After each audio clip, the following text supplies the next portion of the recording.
Hey, what's up, everybody? This is Charles Sabanson, and welcome you guys to another episode of the DREAMERSPRO show, where we cover everything from sports, hot topics, classic debates, entertainment, where we give you guys a fresh perspective on things. And obviously, today we got a great show for you guys.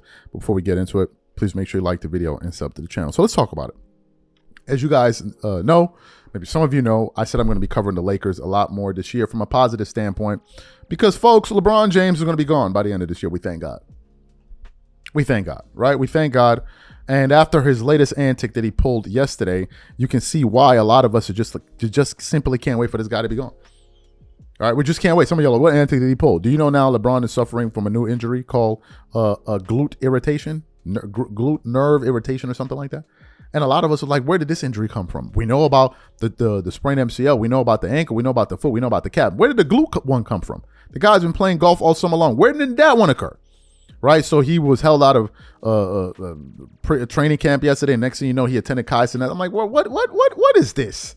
Like, the nonsense has already started. We're already there with it. So you can understand why a lot of us are just like, bro, let's just like, enough is enough. At the end of the season, everybody should pack their bag. Everybody will give you a high five. Thank you for your service. All right, man, catch you on the next one. I catch you on Up and Up. You out.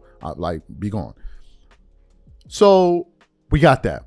But if you listen to things that have been said about LeBron, one of the things that people have said is that, you know, he has this extreme dedication to his fitness, being in tip-top shape, etc. And during that Kaizen stream, I guess y'all call it, someone was walking around with this big ass jug of water. Bro, did y'all see the size of that jug? That was too big, number one. Number two, what happened to a bottle of water? I mean, I get what drinking... I'm a billionaire, for God's sakes. I must be moving around with my assistant. Before we leave the house, bring 3 or 4 bottles. Keep them in the car.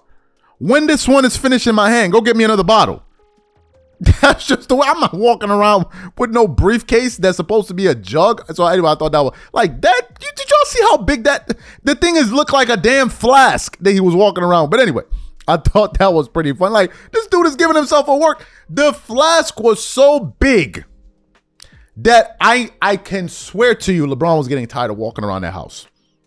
Every time they stopped at a new room, he sat down somewhere. They went to the bathroom, he sat on the sink. They went to this other room, he sat on the ledge. Everywhere they went, I would be tired too walking around with that briefcase of a water bottle. But anyway, I digress. So we know LeBron, you know, we're going to train Luka. Luka going to show Luka how to do some sit-ups and all. So he always has his reputation. So I was going through the internet here and I came across a report that really surprised me, given the amount of twerking that goes on out there in LA. But for this guy in the media, I come across an article here, and it says the following headline. It states this. It says, JJ Redick shares a surprising choice for a Laker who has worked hard on his body. He's been the best player in the gym. And I'm like, well, he must be talking about LeBron James, right? Folks, he ain't talking nowhere close to Mr. LeBron James. So let me get into what this article has to say. It says, the NBA offseason gives players the long-awaited chance to work on themselves, whether refining their skills, strengthening their bodies, or sharpening their minds. One player who seemingly has done at least one of those things, thus making the most of the recent months, is Austin Reaves, believe it or not. Reaves head coach with the Los Angeles Lakers, JJ Redick, recently commented as much while accompanied by General Manager Rob Pelinka speaking to the media ahead of the 2025-26 press conference. It says, Reaves' summer grind. NBA players often flaunt their offseason transformations on social media. Those curious whether Reaves has bulked up can check out his posts online. Alternatively, they can simply listen to what Redick, fresh off a contract extension and about to begin his second season for the Lakers head coach, had to say. This is what it says. Let's get to this part. It says, Redick's comments come after a journalist mentioned that he had heard whispers that Reaves, usually very low-key this summer, has been in the lab probably more than anybody. Here it comes. Responding, Redick joked that this was when he's not on the golf course, nodding to Reaves' reputation as one of the league's top part-time golfers. However, then shifted to more serious note. The coach highlighted his player's dedication, saying, Hillbilly Kobe has been pushing his body to a new level after hitting the gym every single day. And then he says, his body is really good right now. He's really strong. His burst, his athleticism, it's evident that he spent a lot of time working on his body this summer. Redick added during the half-hour-long press conference, and then the article then goes on to say a few other things. Now, I want to quickly read some other news around Austin Reaves before we continue on. This is another article that says Austin Reaves admits he doesn't want to be an all-star on a bad team. Let me just quickly read what he had to say here. It says, I feel like I could be an all-star, said Reaves. Well, all that is my opinion, relative. Thank God I play with Luka and LeBron. I don't want to be in a situation where I'm just going out chucking, getting numbers. If that maps for me to be an all-star, I don't care about that. He then says, I want to win. If that means being a third option, then that's what I'm going to do. That's what I did last year and blah, blah, blah. So he said that as well. And he also said from another Yahoo Sports article that his goal is to be a Laker forever, right? Although they said he's pushing for a major contract after this season, because I think he's on an expiring contract. So what are my thoughts about this? Well, first of all, it's good to see that on this particular episode of what's going on with the Lakers, honey wasn't slung. Because, when it comes to JJ Redick and the media and these guys, they always got a pack in a back pocket. They're always ready to dap you up with a handful of honey. They're just always ready to twerk it up.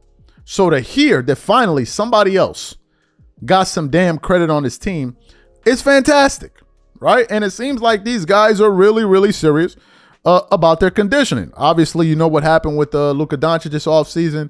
Son went in the lab. I think he said that he didn't play basketball for like 2 months straight or something. He said that is something that he had never done in his life, where he didn't play basketball for such a long period of time. So Luka seems to be in a tip-top shape. Reaves seems to be in tip-top shape. This is all great to hear. I don't know if that's going to turn them into better defenders. Obviously, it does help to be in great shape physically to play great defense, but a lot of it is just an effort thing, man. It's a mental thing. And when y'all are calling him Hillbilly Kobe, I guess I don't see the connection, but I guess because Kobe played defense. Like, son was playing defense. Go look all the way back to 2000. Son was playing defense. So I don't know where y'all getting all of this Hillbilly Kobe. I don't get the joke behind it. I don't know the gist. Maybe some people hit me up to what it means with the Hillbilly Kobe stuff. I don't know what that means. Obviously, Kobe Bryant was his favorite player. I get all of that. But it's a good sign, and it's also a better sign to see that the twerking is stopped finally. Like, it's okay. You can give somebody else some credit. But I know what these jokers are going to do is if Austin Reaves starts playing well and he's in tip-top shape, they probably going to say he worked out with LeBron this summer. LeBron showed him how to do a push-up. They always going to find a way to give LeBron James some credit anyway. I mean, this is what they do. Y'all already know how diabolical these people are. Y'all already know. They ready to give that dude credit for nothing. For nothing. These are my thoughts. Whatever you guys think, leave your thoughts in the comment section. We catch y'all on the next show, and I'm out. Peace.